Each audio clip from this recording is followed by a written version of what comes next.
Hi, everybody. Give us about a minute. We'll be starting. We've got a lot of people joining, so we just want to make sure everyone gets a chance to log in. And we'll be talking about the Salesforce one webinar.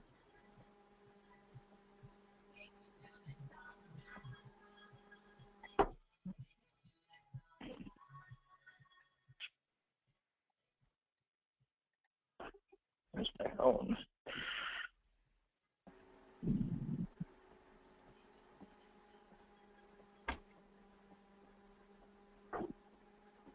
All right. Hi, everybody. Good morning, good afternoon, and good evening, depending where you are. If you're up and you've been around and trying to figure out what's been going on with Salesforce and Salesforce1, you aren't the only one. There's been a lot of hype. There's been a lot of attention, a lot of press so far over the past 2 weeks since Dreamforce. And so I am joined here. I'm Ray Wong, and I'm joined here with my colleagues, Bruce Daly, Elizabeth Harrell, Alan Lepofsky, Holger Mueller, and Joseph DiPalantonio to really take a look at all angles of what Salesforce1 means for digital disruption. So we're going to jump in real quickly, talking a little bit about what's going on and giving you some context as to why this is so important. One of the things that we've been talking about over the last, I'd say probably about 12 months, is really this question about where will your company be in 2015? This is an important issue, especially given the fact that there's been a lot of change in the organizations, change in the market, as well as change in everyone's customer behaviors. So let's start with this one fact. 52% of the Fortune 500 firms since 2000 are gone. And this is an interesting fact because we are suffering 8% attrition in the Fortune 500. What does that mean? Let's talking about companies that have been merged, acquired, and even gone bankrupt since 2000. And actually, that number is even higher when you look at the inception of the Fortune 500. That's about 81% of the firms have disappeared, gone, changed. There is lots of change, and this is really happening because we are in the middle of digital disruption. Some firms look at the world in just a technology focus or role focus. Well, there's something bigger happening out there. Mobile, really our first touch interface. Social, our connections, our networks. Cloud, the compute power and storage and connections in the internet. Big data and analytics, really the thinking, the analysis, really the brains inside the internet. And then, of course, video and UC, which is helping us collaborate and share information at speeds greater than before. These are the 5 pillars of digital business. And in fact, it's the convergence of these 5 pillars that are creating digital business disruption. And in fact, all the vendors are trying to figure out how to build these next-gen platforms to compete in digital business disruption. So a little bit about Constellation real quick before we do some quick introductions on the team. We are a research analyst firm. We spend a lot of time. We've got it with our end users. We've got over 220 customers that are looking at figuring how to take disruptive technologies, create new business models, transform themselves, and then, of course, in our model, really to share those insights with each other. You'll be hearing more about our communities. You'll be hearing more about our research as we progress in the next 24 months. So how do we look at the world? We look at the world through business problems. We don't care about the specific technologies. You've got an outcome. You've got an experience you're trying to create. We think about the world in terms of the future of work, what happens inside organizations, how do they work, how do they become more productive. We think about customers and really about that experience and how they engage across, well, there aren't funnels anymore, so across all these different touch points. We think about matrix commerce, which is really about the buyer behavior, what happens with buyers and what do they do and how do they manage demand signals and channels and supply chains and digital signatures and payments. We also look at digital marketing, thinking about the funnel, well, the lack of a funnel, and really the shift from analog to digital marketing. And we also look at big data and analytics, but not in that traditional sense. We're more interested in how data becomes information, how information flows turn into insights and action, and how do you take those actions and then make decisions. And this is a really big and important path in terms of what you do with that information. And then, of course, technology optimization, innovation. How do you pay for those innovations? And the last piece, consumerization of technology, and what that means when CMOs and CIOs and CEOs and chief digital officers decide that they are in charge, and what do their roles look like, and how do they take technology and apply it so that they can be successful. We've got a range of analysts on the team. We'll introduce each one of them as we go through the beginning section, but as you can see, covering different areas within these business themes. All right, so Dreamforce 13, quick recap. We're going to do a quick recap running down the line with each of our analysts. Let's start with Alan Lepofsky. Alan, kind of talk about your focus and really what you were looking at Dreamforce and your views and observations. You got 2 minutes. Go, Alan.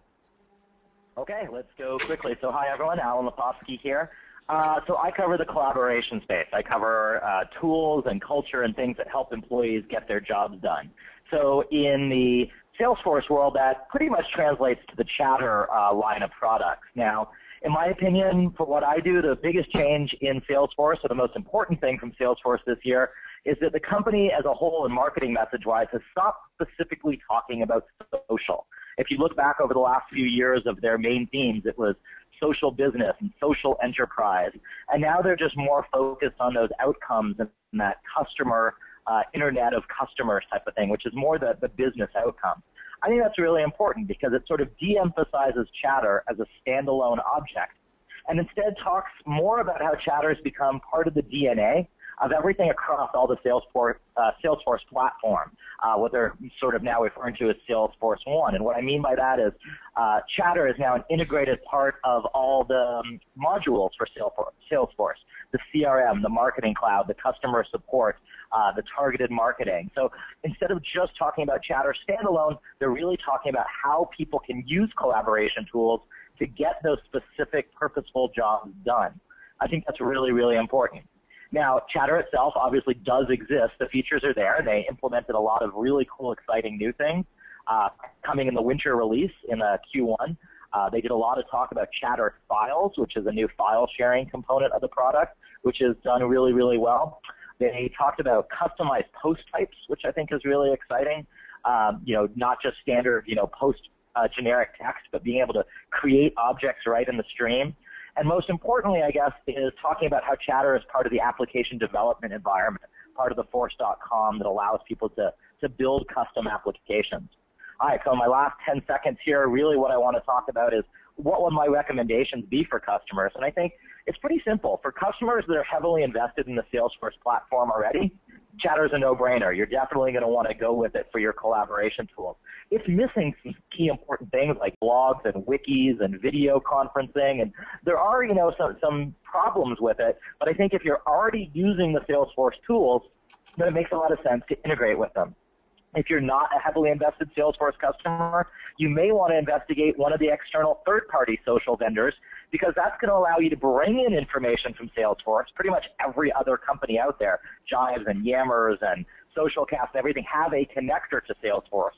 But they'll also let you connect to other tools as well. So my advice to the executives buying products out there, really look at what stacks you're heavily invested in. If you're a Salesforce customer, jump in, use Chatter, you'll be happy with it. All right, Ray, back to you.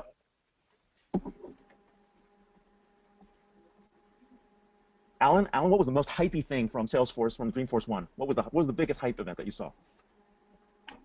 The biggest hype around it was definitely how it integrates into all the various tools. I think they had, this whole example of how you can be on a CRM record or you can be in a marketing cloud record and you can integrate. Now, mobile obviously was the biggest thing they hyped. So they talked a lot about the Salesforce1 mobile app. And right in that app, the first thing you see, like the very top, the first things you can click on are feed and people and groups. Now, I think they did a huge disservice naming that mobile app Salesforce1 because that's not what the app is. The platform is Salesforce1. I wish they had called the app something else, but that's probably a whole different conversation. So mobile, most hype thing at the show. No, hey, thanks a lot, Alan. I'm going to loop in now Elizabeth. Elizabeth, you look at customer service, customer experience, what was going on the Service Cloud side. Lead with what you thought was hypey, and then what was really the story. I thought the Service Cloud was really an amazing presentation at Salesforce. It was the whole theme of Salesforce was the Internet of Customers, and the platform, the Service Cloud, was talking about the connected customer. And they really did redefine how you look at service. In other words, they were trying to transform the service coverage to being much more proactive. Now, the new platform provides all these open APIs, which Alan mentioned, for developers to incorporate service notification into products and applications. So the problem notifications embedded, for example, if you can just press a button on any device and get immediate service, you've already alerted your service technician something's happening, you're getting much more rapid response. And then a very interesting thing was the putting on the applications that were showing how tools and technologies can call out to the service without a human involvement and let them know repair is needed. Now this is great because a service technician, when he goes there, he already knows what the matter is, what the parts needed, all the information ahead of time. They can go in and solve a problem without necessarily the customer having to call in and wait to fix it up. So it was embedded services everywhere. This intelligent service capability. It's really taking service from being the back seat to the front seat, and they even coined the word there, service is the new marketing. And when you look at it, if a customer has impeccable service and appliances and devices that call out, you really are ahead of the game. So also, any user, simplicity can resolve issues with any device. Again, I agree with Alan, mobile was very important. The mobile device is the new tool. It's not a new tool, but the smartphone is doing things that, big data systems were doing before. So we're talking about the customer engagement center, the fastest path to getting customer help anywhere, anytime, and much more getting away from this whole world of reaction to world of action, connections of all devices, people having communities sharing information together. So I thought it was really refreshing. Was the integration real? Was this all vision, or do you actually see customers? No, the demos were spectacular. They really did have live demos on stage that worked, and I thought the whole Dreamforce was extremely well done. Things were executed well. Once I think we had one speaker show up just a little late, but other than that, I thought they executed it beautifully. They've been doing this for years. They're good at it, and I thought the momentum they created was very positive.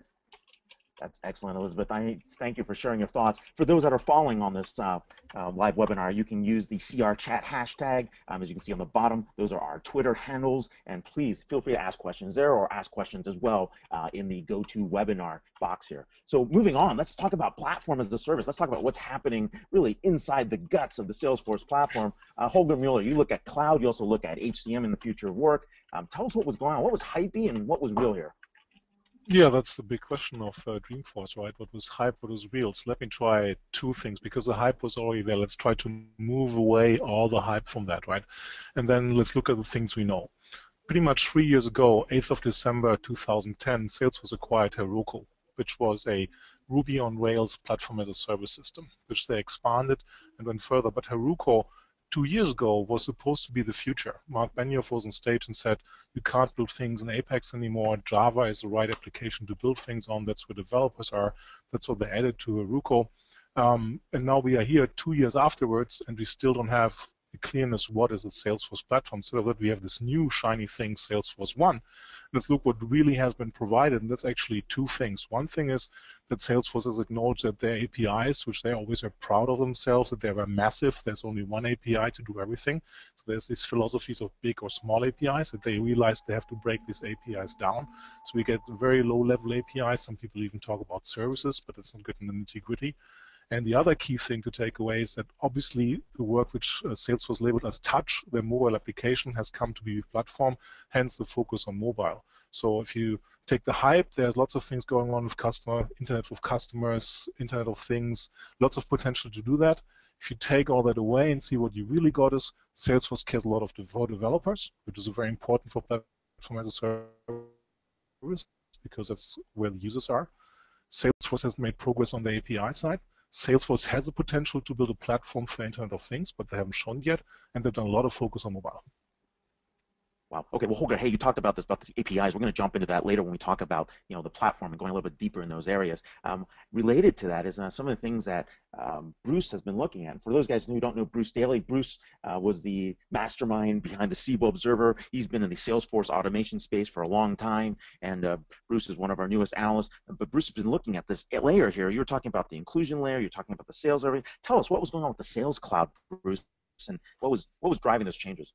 Well, I think it was really an impressive event, and my perspective is I actually had the honor of being at Dreamforce #1, and back then there were only 60 people. So to go in a relatively brief span of time from 60 people to 123,000 people was, for me personally, somewhat striking. At the first Dreamforce, Mark shook everybody's hand.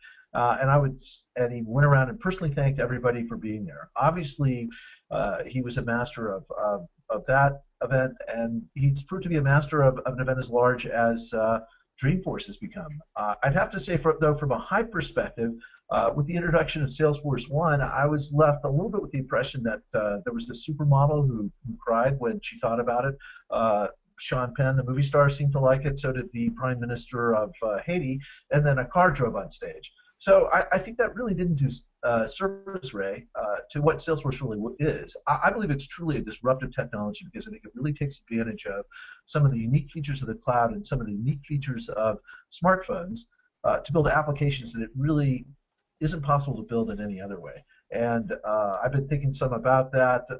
I think really, in some respects, Mark is so talented at promotion. He's so talented at marketing that, in fact, some of the deeper implications and some of the profounder aspects of Salesforce1 were a little bit lost just through the showmanship. Okay, so you're talking about the hype took away from some of the messaging and really some of the features that were out there. Exactly, and I think from a sales perspective, Ray, that really what Salesforce1 offers is the opportunity to create the holy grail for salespeople, for field salespeople, and certainly something that I've been looking for throughout my career in CRM, and that is a handheld device of the salesperson choice that easily allows them to do their job while at the client site. And Salesforce1 seems like a big step forward in that direction to me. All right, so there is movement in the flagship Sales Cloud, is what you're saying. I feel that way, yes. Okay. Well, hey, this was the internet of customers, not the internet of everything. There's a customer behind everything. And, who better to talk about that analysis than Joseph on our team? For you guys who know Joseph, he's got a big data background, but he's been looking at sensor and analytical ecosystems, the internet of things, and there's a lot of really hot research as he's looking at how devices are connected to people, to other devices, and back. So, Joseph, tell me what's going on and, what was hypey and what was real here? Well, actually, Salesforce1 is evolutionary. If we go back to Dreamforce 11 and Dreamforce 12, Salesforce has been introducing the concept of having physical things out there connected to the internet, connected through the Salesforce ecosystem, whether that's Service Cloud or Sales Cloud or Chatter. Last year, for instance, they talked about Toyota and having your car open chatter sessions. And a lot of this is really built upon their partners Ethereos, the social machine, which is now part of Digi International, and also Salesforce's partnership with Exida. And they've really built upon this in Salesforce1. One of the most important things to come out of Salesforce1, and I think one of the things that confused people the most, was the concept of APIs. What are all these APIs? I've overheard people saying, oh, Salesforce added 10 APIs that are proprietary so you can talk to things. They never said that. I heard people say there's hundreds of proprietary APIs for Salesforce to talk to things. That's not true either. Salesforce, building upon their experience with their partners, bringing into Salesforce1, basically added 10 times the amount of APIs that you previously had in Force.com, in Heroku, and even in Fuel, and brought them all together into Salesforce1, allowing you to bring data in from almost any source imaginable. Of course, the hype was there. Dreamforce is a circus. Mark is the consummate ringmaster, and it was just wonderful to see him give the new Salesforce1 thing to customer, to service, and back again, demonstrations using Philips and his toothbrush, talking to his dentist, talking to the manufacturer, but more importantly, going from that small personal item and how it can indeed be part of your life through the Internet of Things, all the way up to Philips echocardiograms and how medical records, servicing of medical equipment will change drastically as you begin charging for the data coming out of those items, coming out of those things, whether it's a toothbrush or whether it's an echocardiogram.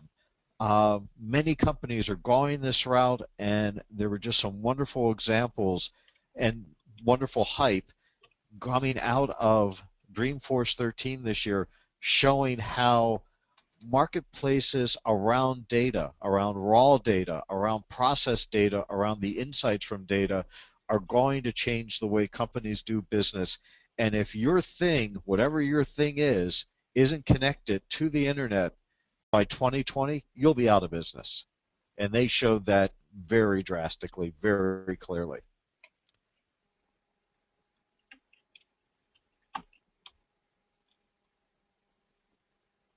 Wonderful. Hey, Joseph, that's great. We've actually got some great questions coming in through the question list. We'll get to them, especially some old friends here that I haven't seen in a while since Forrester days, and some folks along the way that are new. I see it right here on the list. So definitely cool. So Internet of Things, potential business models on the back end, Joseph. That's actually great information. I'm going to cover really looking at the Marketing Cloud and what happened there. As we actually saw here, this is really the opening debut for ExactTarget Marketing Cloud to play its role. It was, having gone to the ExactTarget conference, this was definitely hyped up 3 times the level of the ExactTarget conference, but I think we saw a lot of interesting things.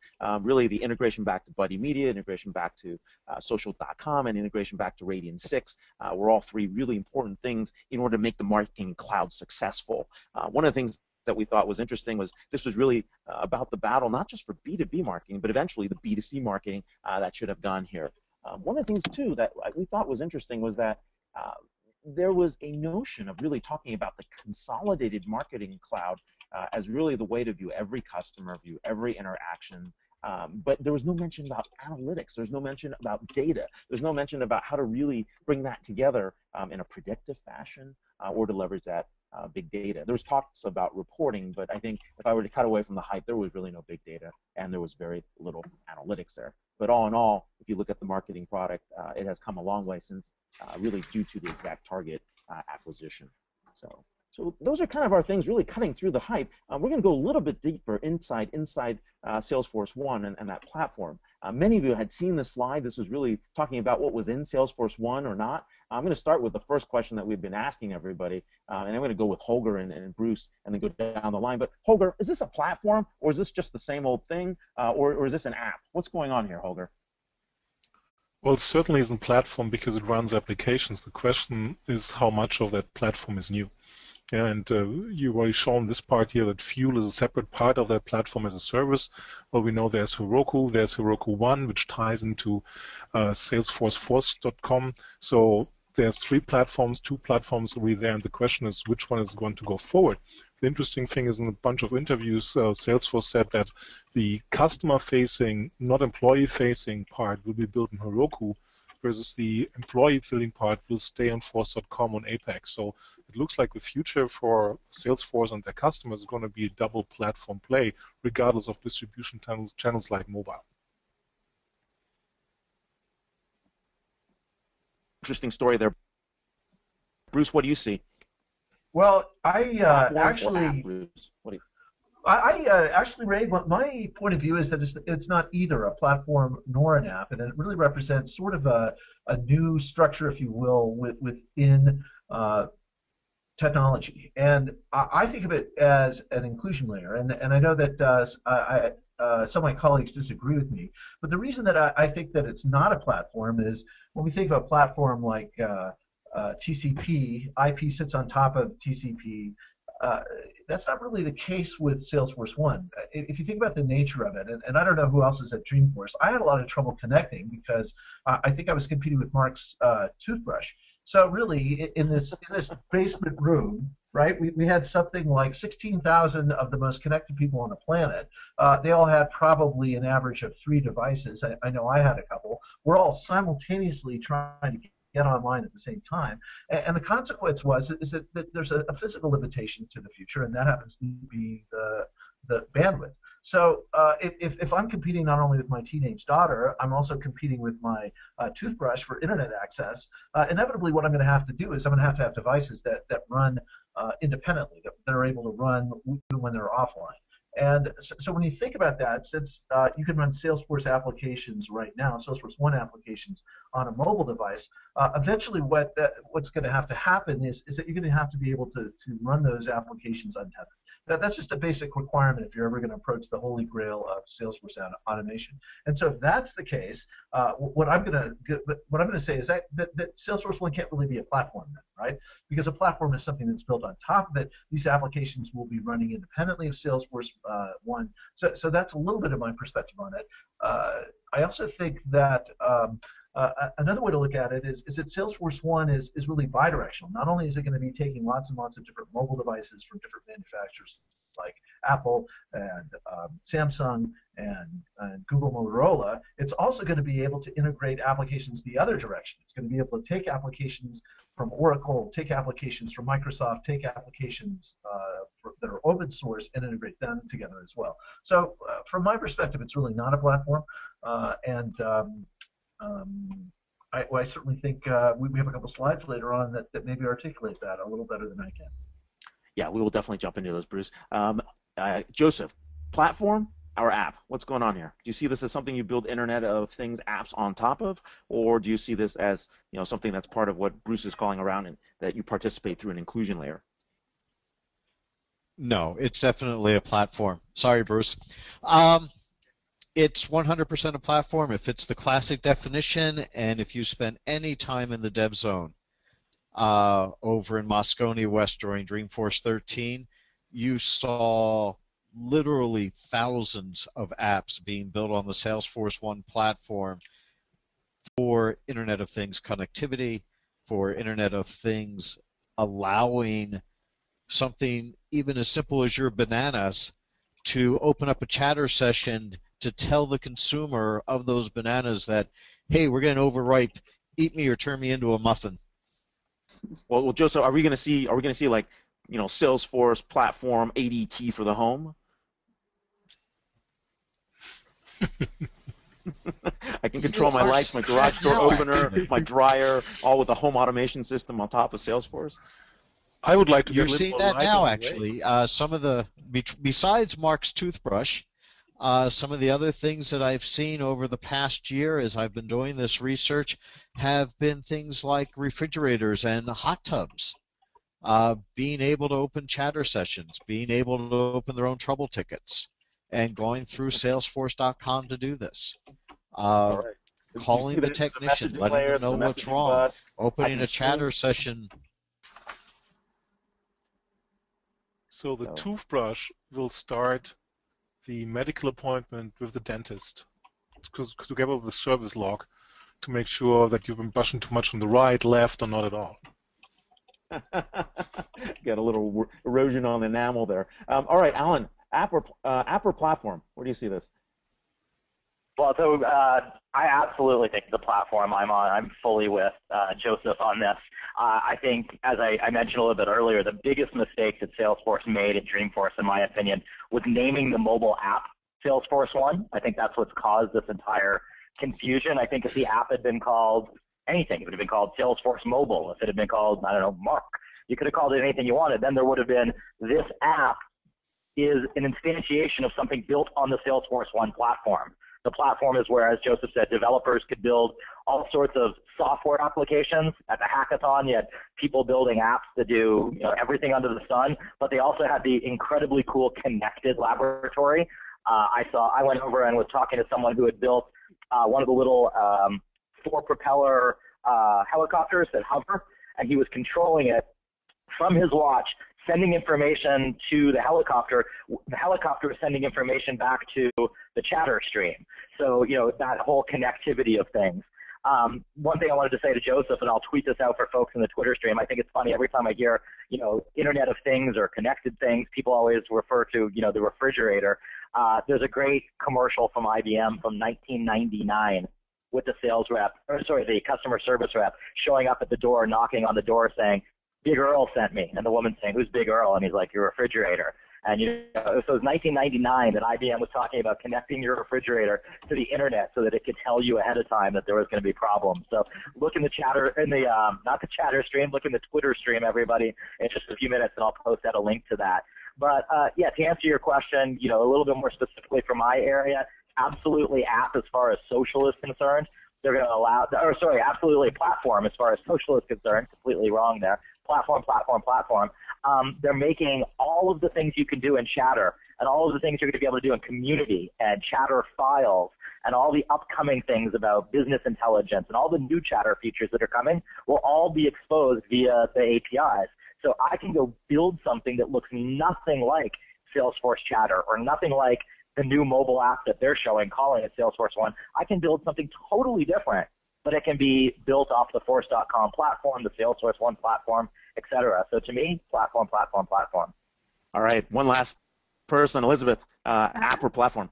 Absolutely a platform. And I think, we're getting a little bit caught up in where the apps are in the platform. What I think they're trying to create here is this broad, diverse platform that is open to numerous applications and numerous developer efforts. So I think he envisions just this being the framework for where all these other actions are going to take place.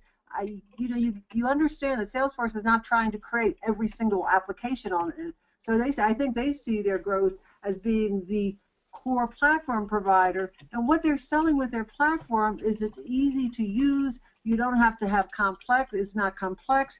We were talking about machine-to-machine technology being around for more than a decade. Yes, but why didn't we use it? Because it was first of all, it used to be proprietary and very focused. Now these applications can roll off very quickly. So you have to be amazed at the speed and flexibility and the fact that the end user does not have to custom develop everything to get it up and working. And I think that's the breakthrough that we're looking at.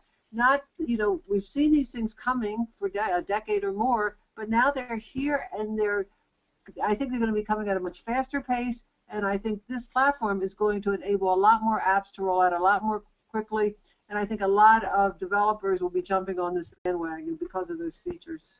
Well, actually, I think that's a great point. And sorry, Bruce, we love diversity of opinion here at Constellation, and we're actually going to give you some airtime on this inclusion layer. But I actually have to think this is also a platform. I see this as a platform to dominate digital disruption. And this digital disruption is there, but I think Salesforce is definitely missing a few things like big data and analytics that's publicly being announced, and also really about video and where unified communications are coming into play for them to complete that digital business disruption panel. But that being said, let's talk a little bit about this inclusion layer, which is an alternative point of view here that Bruce is bringing up, and it's really talking about how how we're actually including all these different apps, all these different kind of endpoints together through this inclusion layer. So, Bruce, we're going to actually give you the stage for about 5 minutes. Talk to us about why you think this isn't a platform and is really an inclusion layer.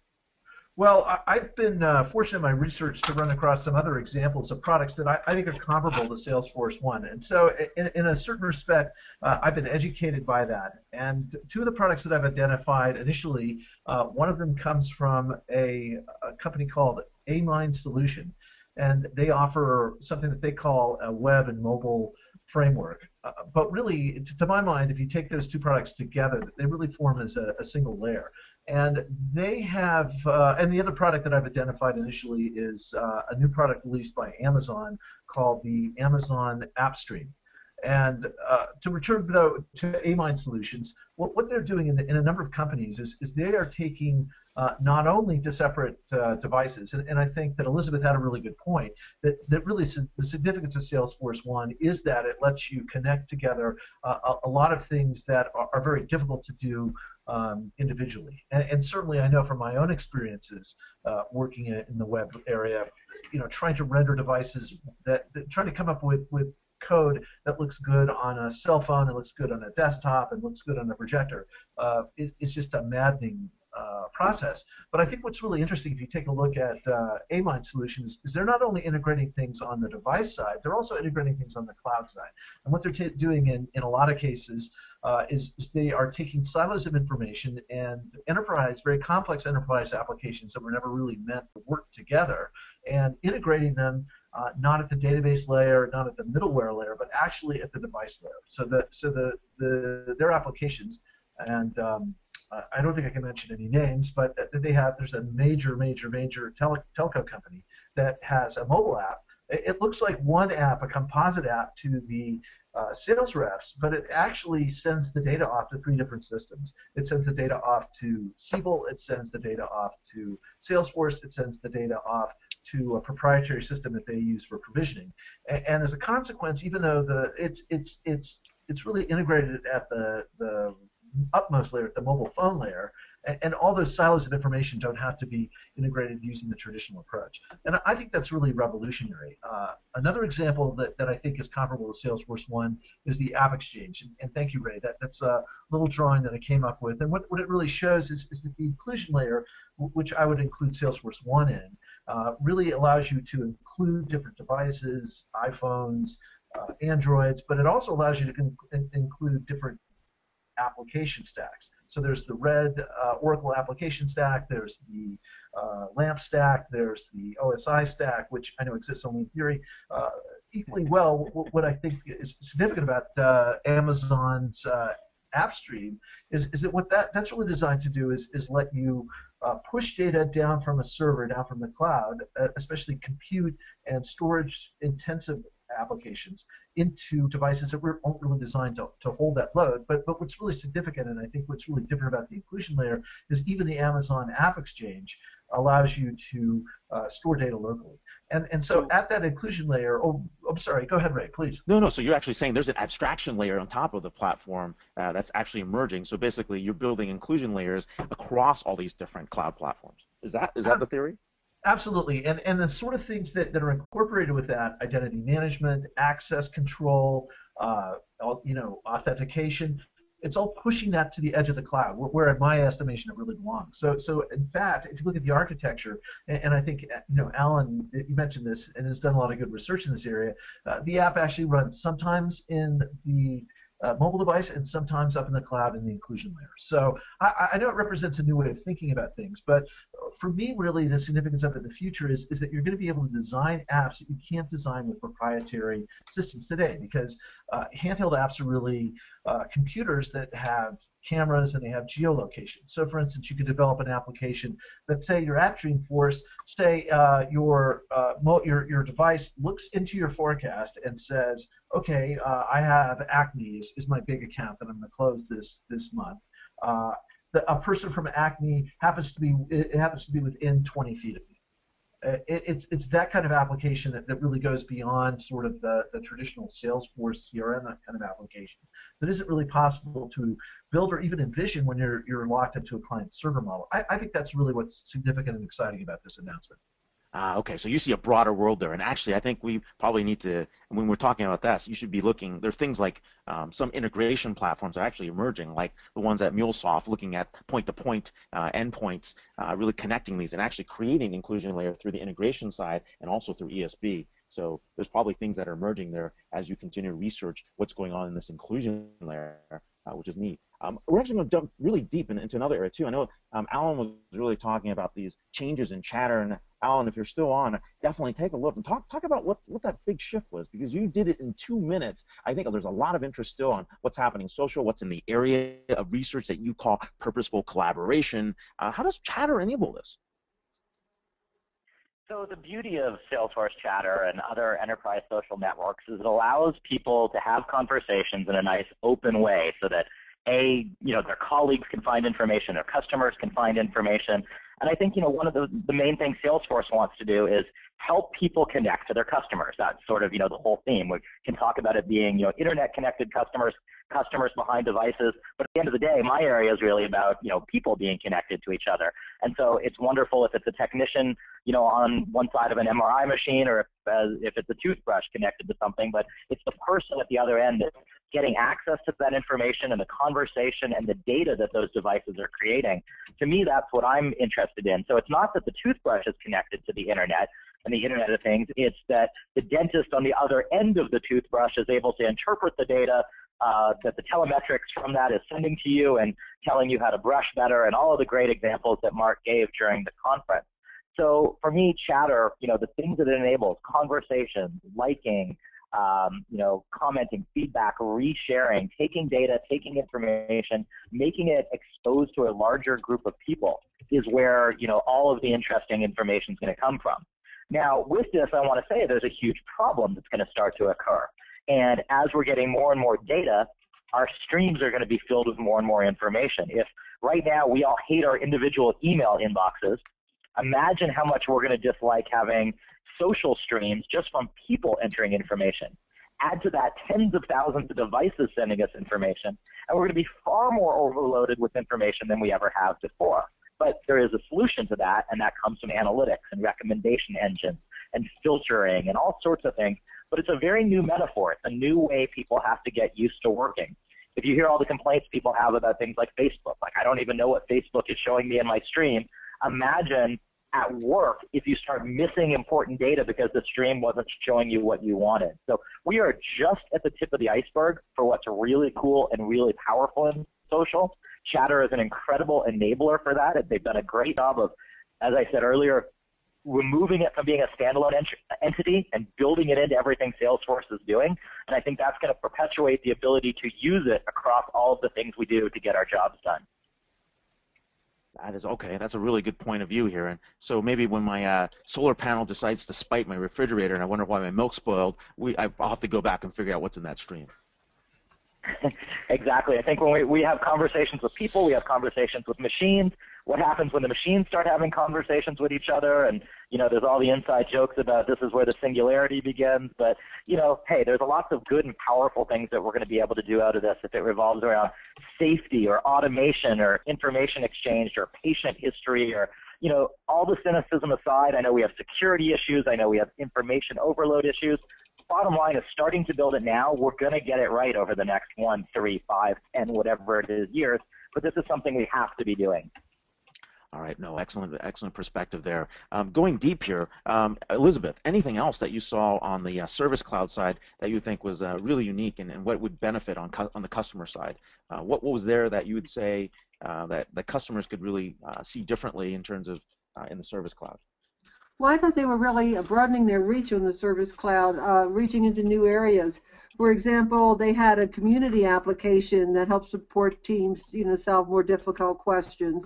And it was speaking of how you could pull the product knowledge from any area and bring it forward much more quickly. So that was an area they've obviously been in that area, but not, I would say, leading in that area. And then, the other areas that you looked at, it was whatever else you can do to differentiate your product and support. So they did bring in the customer element in this a lot. So they were saying, customers have to, it wasn't just a matter of sending out notifications and we're all talking about the intelligent toothbrush. It was really getting back to why customers need to call into service and what you can do to prevent that from happening and how, as a company, you can differentiate your services by getting smarter, using the intelligent service technology, and improving that customer experience. So we've spent a lot of time talking about the technology, which is absolutely what it was about, but they kept bringing in the customer and the differentiation for the customer. And since they are open and they connect to multiple other providers out there, I really would recommend that companies who are looking to move to the next step of service look at some of their capabilities and just decide if their price points are cost effective. Because if you're doing this with more traditional services, you're going to be doing a lot of custom application, a lot of custom developing, and they already have partners who are doing these things and can build repetitive type applications for other companies that would customize them but still provide the same functionality. And I think I think that's important. And they brought in all all the social, mobile, cloud, pulling it all together. They even did talk a little bit about video, though they're not a provider of it, but they were talking about how we're going to be using tools, purposeful tools to change the way we do business. And that's where disruption comes in, and that's where innovation comes in. So I do believe that they can quicken someone's chance, and they also do have their new desk application, which provides a lot of functionality for the smaller business. So while they're doing, they brought in these big name companies to demonstrate what they were doing, they were also showing how smaller companies can really move quickly and accelerate their time to market. I thought that was impressive. They're not forgetting the little guy while building the big picture. So And do the customers bottom line, the benefit? final one I would like to say is their ability for the faster case resolution, because what they call their intelligent technology determines the fastest path for case resolution. So this is a little bit of analytics. It leverages advanced algorithms to suggest similar cases, knowledge articles that people can use to solve cases faster for customers. So they are getting into those areas. While they may not be squarely there now, they're certainly aware of of that direction and moving towards it. Is it worth the price? I mean, the Salesforce I thought it licenses are was, still pretty expensive. So when they talk about individual licenses, it doesn't seem that much. But of course, when you have a couple thousand agents or other support personnel, I think you'd have to do you'd have to speak to their partners and see what makes sense for your business before you make a decision. But if you can cut personnel costs significantly, cut time, make things faster, there's a big cost savings there, and you have to balance the cost savings with the price of investment. And I think every end user, that's a responsibility to do so. But they have to be willing to make the change and to differentiate themselves. And I think there are enough market leaders who will get it and do that, and the others will follow probably in a few years. wow. Okay. So we put up 7 recommendations here, and team, just feel free to jump in. I know this is one of the things that we kind of aggregated to at the higher level, but I'll lead with the first 2, really for prospects on Salesforce. Really figure out what entry point for digital disruption makes sense. Really thinking about where you're going to go in terms of mobile, cloud, and social. If you need to do big data analytics, if you need to use CM video, this is definitely not necessarily the point to begin. But if you look at the aggregating these 3 other entry points, these other pillars for digital business disruption, this is one way to do that. On the other hand, if you're a Salesforce customer, you actually have it. So one of the things people can realize that they need to start exploring. We spent a lot of time talking to a lot of partners and a lot of, I would say, customers. Partners that are building on the Force.com platform, and then system integrators that are deploying, and they've actually had early access to this quasi API layer, service layer, whatever you want to call it, the service call layer. And what Salesforce has spent a lot of time on is ensuring a lot of the reverse compatibility. So just the other day, we were visiting financialforce.com, and they acquired Vanna for the HR piece. And Vanna was built on Force.com, and also they acquired Less Software, which is a supply chain software company that was also built on Force.com. And one of the interesting things was we said, how hard is this going to be to integrate these acquisitions? And they said, I said on a scale, is it like a lot of time? Is it like moderate time? Is it a little to moderate? And they said, look, it's a little to moderate. We're all on the same platform, and all this stuff is up and running for us. So it's kind of an interesting proof point, really talking about the effectivity of this platform, and really if there are any changes that have been made there, especially for Salesforce customers. Joseph, talk a little bit about this Internet of Things roadmap. And you were saying, assess if, when, what, and with who. Would you start your IoT initiatives and sensor analytic ecosystems with Salesforce? If you're a Salesforce customer, absolutely. And if you're looking at the bigger picture. If I'm not, what would you do? If I'm not, I might start with one of their partners. I might start with Digi International. I might start with Exida. There's ThingWorks. There's Ively, all of whom were at Dreamforce 13. There's a lot of ways you can go. If you are a customer, it's there already. One of the big pushes was Salesforce1 instantly turns all the developers from Force.com, from Heroku, from Fuel into mobile and Internet of Things developers. You're already there. And if not, there are other ways to go, and those other ways won't necessarily preclude you from looking at Salesforce down the line, because Salesforce incorporates some of these because of all those open APIs. But the important thing with your roadmap is, what solution space are you trying to solve? What ecosystem do you want to be a part of? It's not about the things, and it's not about the technology. If it is, all we're going to wind up with are tweeting diapers and clothes that change color with our emotions. And so it's maybe the network. A few interesting. It's the network, stupid. It's the network, stupid, right? It's the network, stupid. It's not. It's the analytics, stupid. It's the data. It's what do you do with it? It's what are these things telling you? And it's not analytics alone. It's things like search engines that will come out and add context to all of this data. To put, as Alan would like, to put the context of the hot tub opening a chatter session with all your social information around that hot tub, which may, as well as the analytics that can come out of it and the predictive maintenance that can come out of it. Got And it. all So this has to come together, or it is nothing but hype, and it will die down very rapidly as it's started to be hyped. The term goes back to 1999, but the reality is just starting to hit us when right you saw now. your 10 John Chambers keynotes. Just kidding. Anyways, moving to we just talked a little about customer service and support. Hey, Alan, what would your recommendations be for customers, and really when you're looking at weaving future of work, weaving purposeful collaboration around? So I apologize, I've dropped off the webinar, but I'm still here on the phone. My last bit of advice for people would be when you're thinking about how to implement social technologies is never, ever start with, hey, we've got to add social to what we're doing.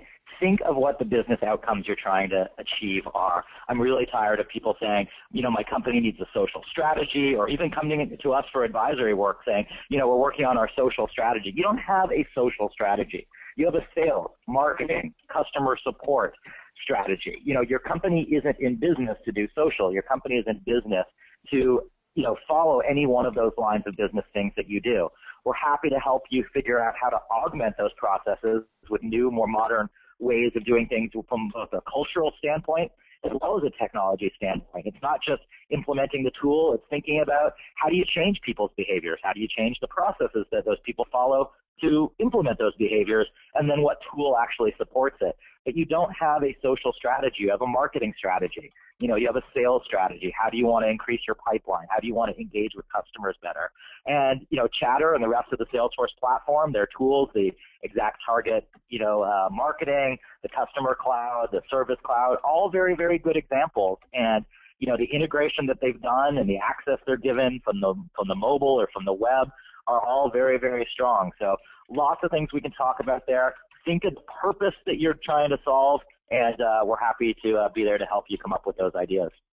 No, hey, thanks for your insights, Alan. I know you do have to run. Holger, tell me, like, would you start here for your platform as a service? Would you start building all your new apps here? Would you migrate all your legacy mainframe apps, or create a layer so that you can like abstract them somewhere else? Is this the platform for you, or would you look at other alternatives?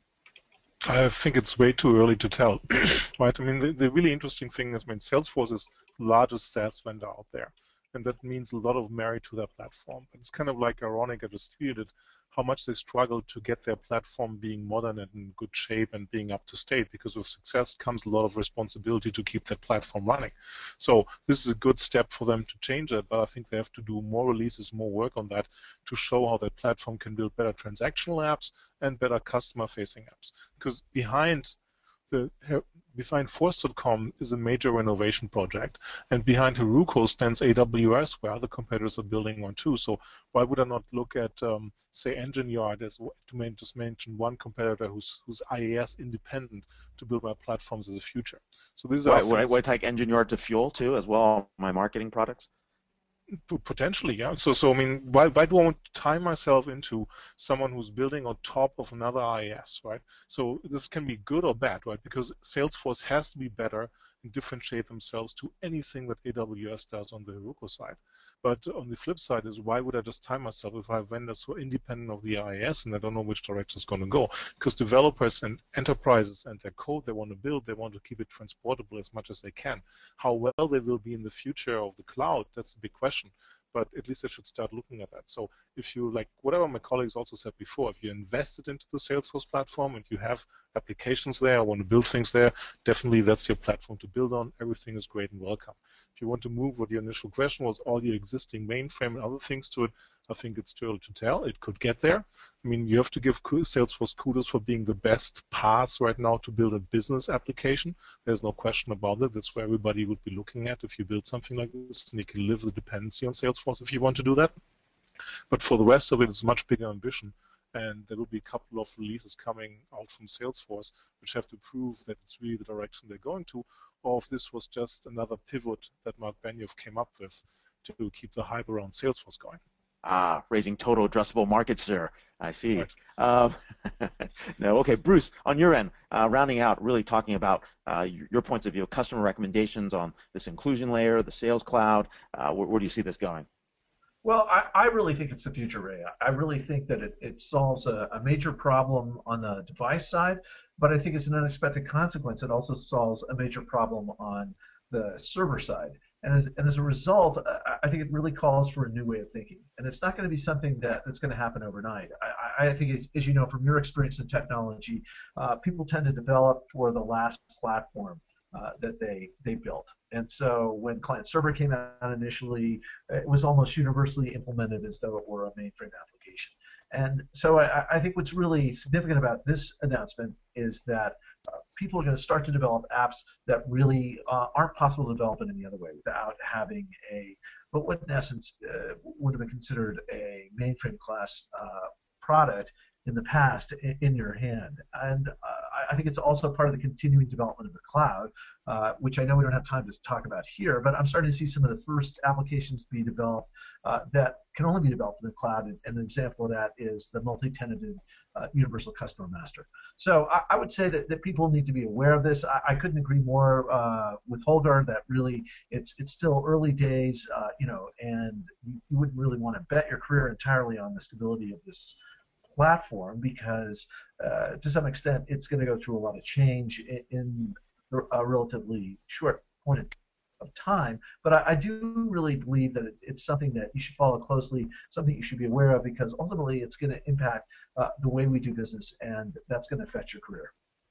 Okay, I'm going to round out really quickly on the marketing side. I think there is a battle for marketing and for the CMO mindshare. We're seeing it today with Oracle Eloqua. We're seeing it with IBM with all their purchases around Unica and customer experience. We're seeing Adobe in the game, really building everything around Adobe Marketing Cloud, and of course Salesforce as the other big player here. And so one of the things that happened really was when Salesforce picked up ExactTarget, I think the game has changed. And really what's interesting is the battle for campaign to lead is on fire. Everybody is jumping into that space. And if you already have Salesforce as a backbone, it is a natural extension. There are other products, standalone products like Marketo out there that people are still using. But I think more and more we are shifting quickly from best of breed to best of breed suites to actually platforms, if we dare call this a platform.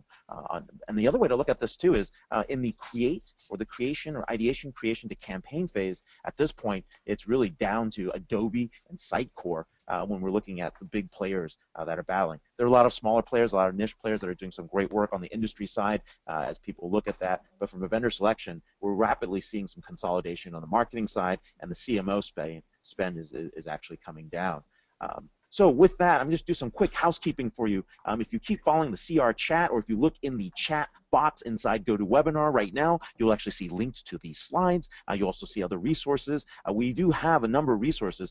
We have covered basically the Dreamforce, Salesforce1 app from all the different angles within Constellation that we can. We are missing one of our analysts, Steve Wilson, who looks at it from the identity side, but he is on the call with us. But that's just another angle that's out there. When you download this presentation, you'll see the other links to all the other resources here. Of course, you can go to constellationsr.com, and also there'll be a replay of this video that is available. One last programming note, Connected Enterprise 2014, our Innovation Summit, is back again at the Half Moon Bay Ritz, October 29th to October 31st. And this year it's going to be bigger and badder than ever. Last year we had about 220 folks, and believe it or not, only 25% on the IT side, the rest line of business. A very active, very engaging conference over 3 days, and it's really a way to look at it. For those who are interested in sponsoring or attending, we will start posting information in April.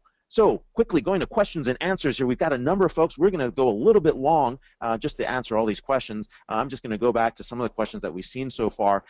There's a question here earlier, and it's really for either Holger or Joseph or Bruce. Does Salesforce Service Cloud or even Elizabeth, does Salesforce Service Cloud allow for machine-to-machine triggers? Can another application call for service through Salesforce alerting account team? This is from one of our longtime fans and longtime followers, Joseph Puglisi. Back from the Giga days. So welcome, Joseph. Thanks for that question. Anybody want to take that? I'll take it. They demonstrated that at the conference, how they were showing how it would call out. So yes, I think this is the next generation of machine-to-machine, and that would provide that capability. Well, assuming that you're working with the application or the ISV who would develop that for you. All so right. I'd answer that as a yes. That is an affirmative yes on that end. Another question here from Joe Thomas. Question was, I expected to hear more about analytics and more impactful analytics announcements at Dreamforce. Did I just miss them? I don't know, guys. I didn't hear any. Did anyone see any? I saw a lot of reporting. Anybody want to jump in? This is Joseph. No, and that's always been a failing, in my opinion, of Salesforce. They leave the analytics to their partners. You can find analytics, you can find predictives, you can find data mining and machine learning partners on the App Exchange, but Benioff, I think, Mark, has always seen himself as a source system vendor. He's not an analytics vendor, and he doesn't necessarily want to play in that space, at least not yet. Yeah, we haven't publicly We'll see what happens as Salesforce1 evolves even more.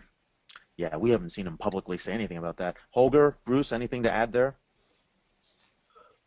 No, totally agree with Joseph, right? It's been always a partner area, but if the Internet of Customers, the Internet of Things is the future, Salesforce must have an answer for real predictive analytics to get to outcomes, preventive maintenance, next best action, and all the good stuff which is related to that. So there's no way around it. I'd agree with my colleagues. I think the lack of it is a temporary oversight, and eventually they'll have to develop their own analytics packages. So, yeah. Definitely a good point there. And if you guys look at deeply, there's a Harvard Business Post on what a big data business model is. Kind of shows you where all this could lead to. On another programming note, another question here. How can Exact Target Fuel be positioned as a dev platform alongside Heroku and Force? I don't know. Holger, you want to answer that? I'll jump in too with other comments. No, it wasn't my slide. It was your slide. The platform. It is yeah, there as a can do convenience. some stuff.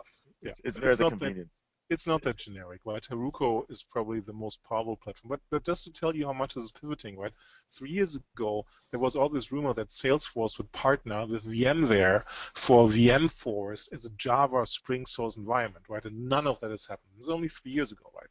So the marketing messaging around Salesforce is changing very, very quickly, and would be great for everybody if it would crystallize and stabilize right now around platform, which I think is a good positioning. I might be biased, but let's look for the next 6 to 12 months if it stays where it is. Hey, look, on my end, if they finally move off of Oracle 8, verticalized and bastardized for what they're doing to Postgres, I'll know that the future has arrived. That's right. One way there. Let's see. There's someone else, Eric. I second the analytics big data question.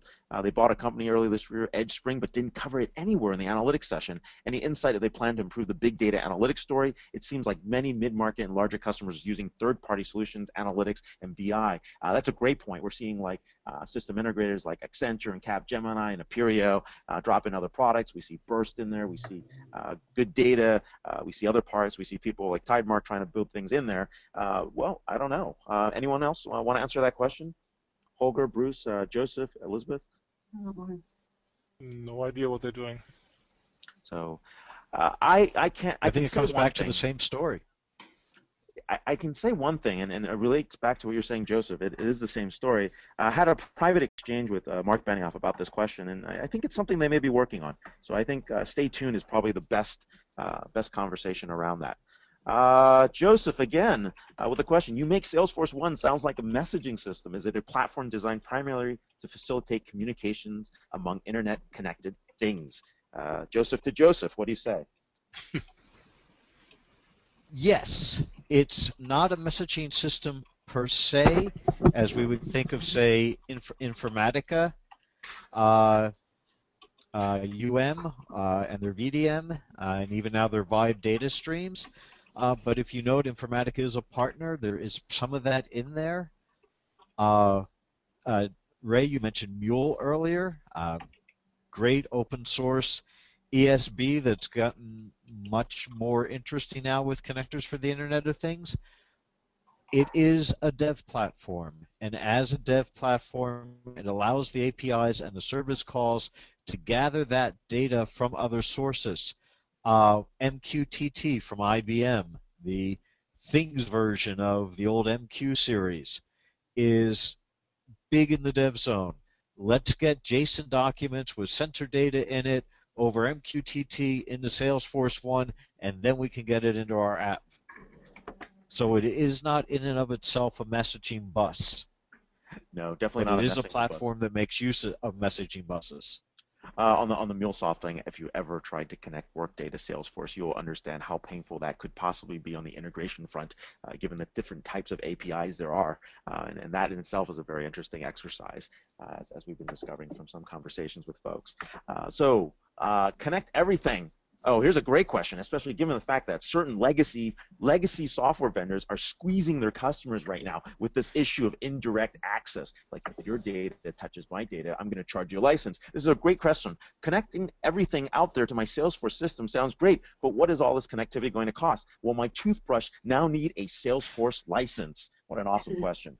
What an awesome question. That is great. Well, Do the we have an answer for is that? yes. I don't think I've seen that on the pricing model about toothbrushes and licenses. Well, I think you have to answer that question in terms of expectations. If you look at how Salesforce.com stock is priced, I would certainly say that that's something that you'd have to consider.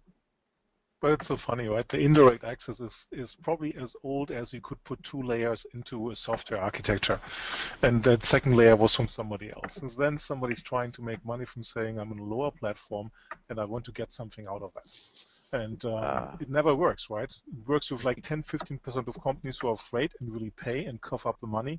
The rest says no, and the vendor has to wait and can't really do and develop something out of it. And the value really vendors should go after is getting value out of getting that additional information into their systems, into their automation.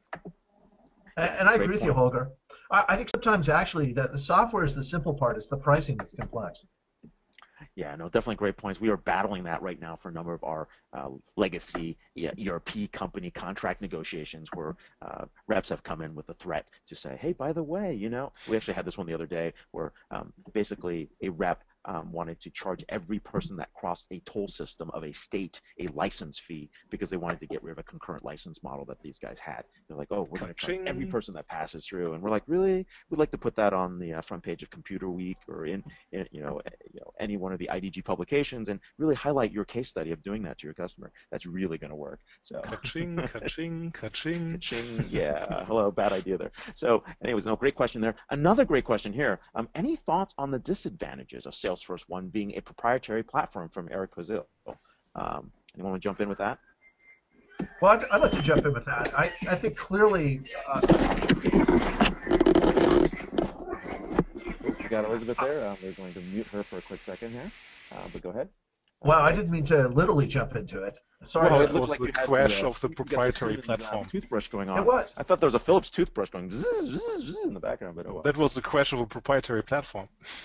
Yeah, I would argue that over time, a proprietary platform is really only attractive when you have innovation and disruption. When you can only get features from that one particular vendor, then it's appealing. But when the pendulum swings back, it's because the cost of it doesn't really justify it when you have all those solutions in an open system or a standards-based system. So I think because we are in an age of disruption, we are in an age of innovation, we're heading out towards proprietary, but I think it'll swing back towards standards in the next 3 to 5 years. No, great answer there. That is our last question here on the questions piece on this GoToWebinar. I think thanking everybody there. These are our Twitter handles, and you can reach us here. You can always follow CR Chat for interesting things. You can please ping any one of us if you've got any questions.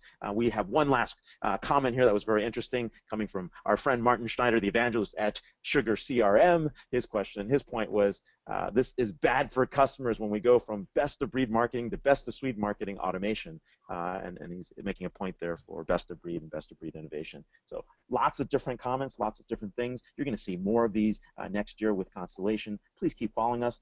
You can download the slides. I believe they're available in the chat box. There's a link there that Courtney has provided. Courtney is our Director of Community and Brand. Thank you, Courtney, for putting this all together, and appreciate your help there. For everyone else out there, please have a great weekend, and a big thanks for attending the webinar. This replay will be provided as well, and keep following us on CR Chat. Thank you very much.